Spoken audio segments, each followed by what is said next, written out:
Now, when we talk about motion, just as we had a difference between distance and displacement, we have a difference between speed and velocity. And you will notice I used speed and velocity as my examples of scalar versus vector quantities. The difference between speed and velocity is speed is the distance divided by the time, the change in distance divided by the time that passes. Velocity, on the other hand, is the displacement, change in displacement, divided by the change in time. The constant here is time, but you'll see the velocity will end up giving you both a quantity, as speed does, but also a direction. And so it's a vector quantity, speed being a scalar quantity. So speed is a measure of how quickly an object moves, the distance divided by the time. Velocity, on the other hand, is the change in position over a given time, displacement divided by time. Now, whenever you talk about speed or velocity, you can be talking about instantaneous, that is, at any point in time, what is the velocity or what is the speed? Or you can be talking about the average over a period of time. So if someone is running a race, say over 15 minutes, it takes them 15 minutes to run the race, and it's 15 miles, then they ran a mile a minute, or 60 miles an hour, which of course is ridiculous, but that was their average. At any time, they could have sped up and slowed down, sped up and slowed down, and at one point they might have been running at, instead of a mile a minute, they may have been running at 2 miles a minute, and another time they're running at a half a mile a minute, and the average would be 1 mile a minute, but their instantaneous at any one point would be different. So let's take a look at some problems regarding velocity and speed. What is the speed of a person walking in meters per second if they travel 1,000 meters in 20 minutes? Okay, remember, speed was equal to the distance divided by the time. The distance they traveled is 1,000 meters, and the time they traveled it in is 20 minutes, but we want meters per second, so that's going to be 20 times 60 seconds per minute, or 1,200. So it's 1,000 divided by 1,200, or 0.833 meters per second. And there's no direction here because we're talking about speed. Jeremy ran around a track for 2 hours covering 20 kilometers in distance. What was his speed? Well, his speed is going to equal the distance divided by the time. So it's going to be 20 kilometers divided by 2 hours, or 10 kilometers per hour. What is his velocity? Well, he ran around a track, so he had no displacement. Remember, velocity is displacement. It's going to be 0 over 2 hours, so his velocity was actually 0.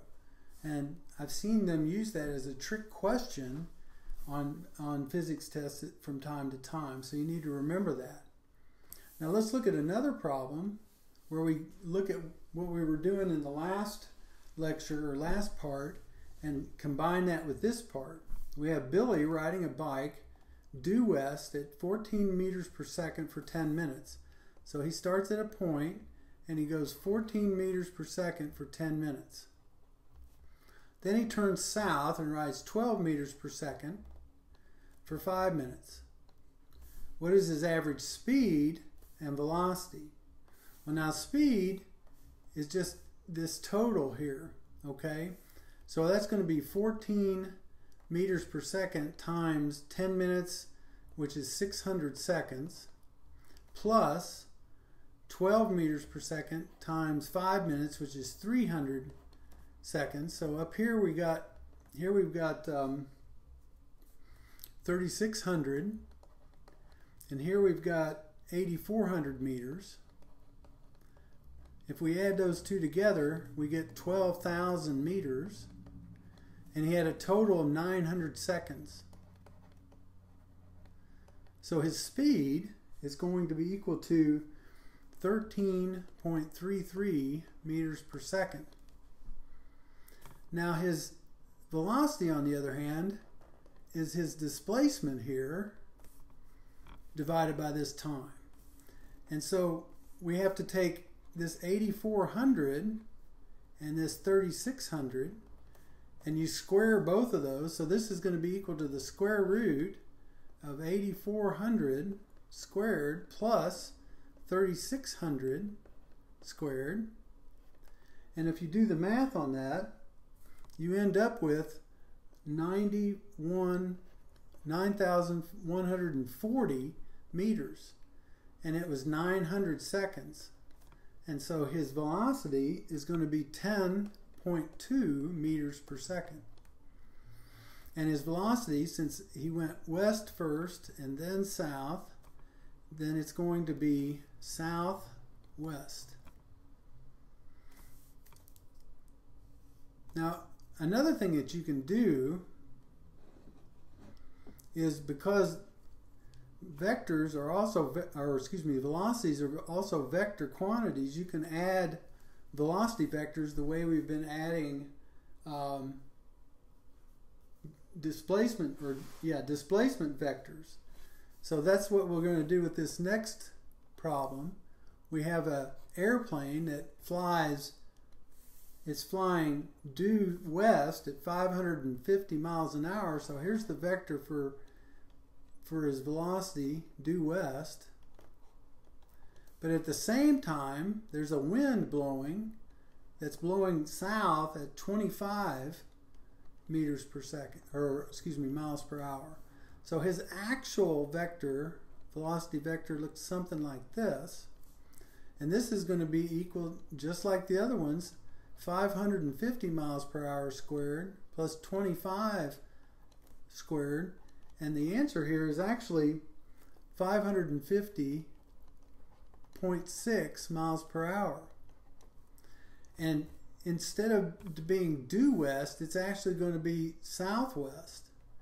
Now in physics, when you get to that class, we'll be able to actually calculate this using trig, but because you haven't had trigonometry yet, we can't calculate the angle here, but you can actually get just how much south of west it is. Our last quantity that we're going to talk about today is acceleration. And acceleration represents the change in velocity over time. And it can be a change in the quantity, speed. It can be a change in direction only, as with circular motion, or it can be a change in both quantity and direction.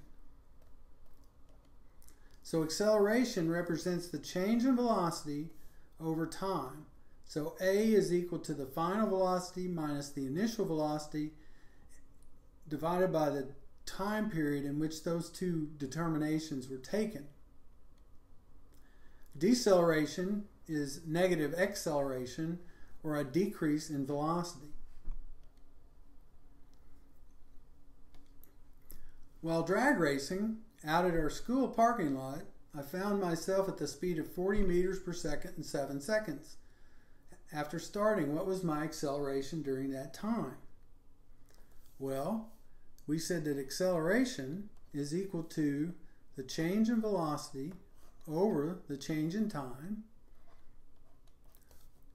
which is equal to the final velocity, 40, and it says after starting, so that's 0, divided by 7 seconds.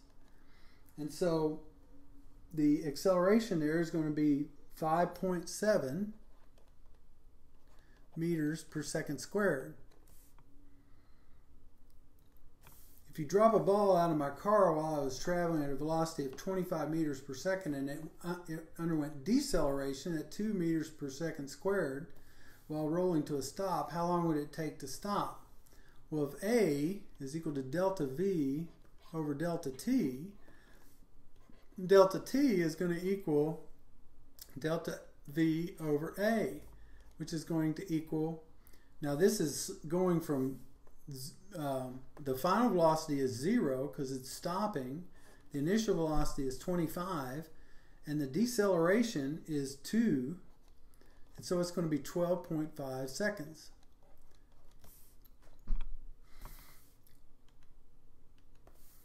Now, Newton's laws of motion are actually fairly simple statements. Newton's first law defines what we call inertia. The first law of motion states that the velocity of object does not change unless it's acted on by an outside force. The top ball is not moving, and it will never move unless an outside force is acted upon it. The bottom ball is moving at a particular velocity. It will not stop unless acted upon by an outside force. And that idea is what is meant by inertia. Inertia is the tendency for matter to resist a change in motion. Now, the second law of motion states that a force is required to accelerate an object at a certain rate is equal to the object's mass and the desired acceleration. So force is equal to the mass of the object times its acceleration.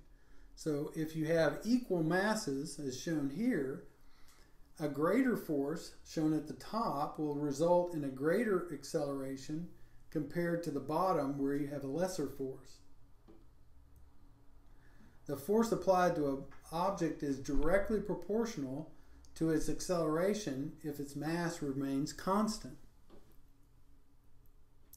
The force applied to an object is directly proportional to its mass if the acceleration remains constant. So let's look at a couple problems taking this into account. An object has a mass of 2.5 kilograms. How much force would bring that object to an acceleration of 2.55 meters per second squared, assuming it wasn't moving before? So our formula was F is equal to ma. And so that means that 2.5 times 2.55 will tell us how much force is needed, and that's going to be 6.38. Now, this is kilograms, and this is meters per second squared. So you have kilogram meters per second squared, and that actually is called a Newton. So 6.38 newtons of force. The second problem says that a mass of 4.55 kilograms has a force of 56.5 newtons applied to it. What is the resulting acceleration? Well, if F is equal to ma, then A is going to be equal to F over m, which is equal to, in this case, 56.5 divided by 4.55. And if you do the math here, you get 12.4 meters per second squared. Now, if you take this same force and apply it to a different mass, and the resulting acceleration is 7.55 meters per second squared, what is the new mass? Well, if F is equal to ma, then m is equal to F over a, which in this case is 56.5 divided by 7.55. So the new mass is going to be 7.48 kilograms. Notice that this is a lower acceleration than this, and so the mass is greater.